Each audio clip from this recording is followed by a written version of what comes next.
One sunny morning, Jerry found a shiny red ball in the garden.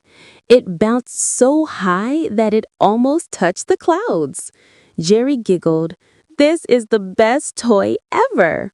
He began bouncing on it like a trampoline. Tom, the clever cat, saw Jerry having fun and thought, "That ball should be mine."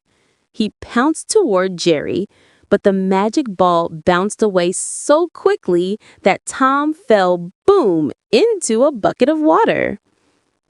Jerry laughed and bounced higher and higher, while Tom kept chasing, slipping, and tumbling everywhere. Finally, the ball bounced so high that both Tom and Jerry landed together, splat, in a haystack. They looked at each other, covered in straw, and laughed. Instead of fighting, they decided to play catch with the ball together.